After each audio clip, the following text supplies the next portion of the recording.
I reject the notion that we're living in an age of inevitability, that some trap is preordained, that CCP supremacy is the future. Our approach isn't destined to fail because America is in decline. As I said in Munich earlier this year, the free world is still winning.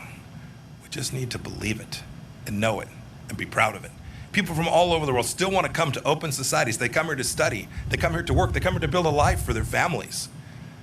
They're not desperate to settle in China. It's time. It's great to be here today. The timing is perfect. It's time for free nations to act. Not every nation will approach China in the same way, nor should they. Every nation will have to come to its own understanding of how to protect its own sovereignty, how to protect its own economic prosperity, and how to protect its ideals from the tentacles of the Chinese Communist Party. But I call on every leader of every nation to start by doing what America has done, to simply insist on reciprocity, to insist on transparency and accountability from the Chinese Communist Party.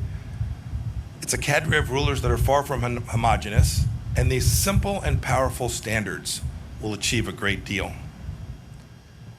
For too long, we let the CCP set the terms of engagement, but no longer. Free nations must set the tone. We must operate on the same principles.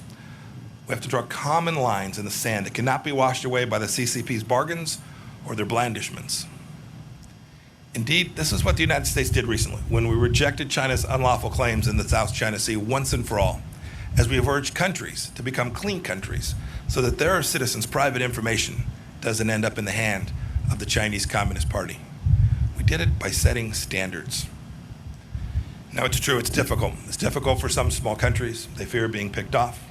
Some of them, for that reason, simply don't have the ability or the courage to stand with us for the moment. Indeed, we have a NATO ally of ours that hasn't stood up in the way that it needs to with respect to Hong Kong because they fear Beijing will restrict access to China's market. This is the kind of timidity that will lead to historic failure, and we can't repeat it. We cannot repeat the mistakes of these past years. The challenge of China demands exertion, energy from democracies, those in Europe, those in Africa, those in South America, and especially those in the Indo-Pacific region. And if we don't act now, ultimately, the CCP will erode our freedoms and subvert the rules-based order that our societies have worked so hard to build.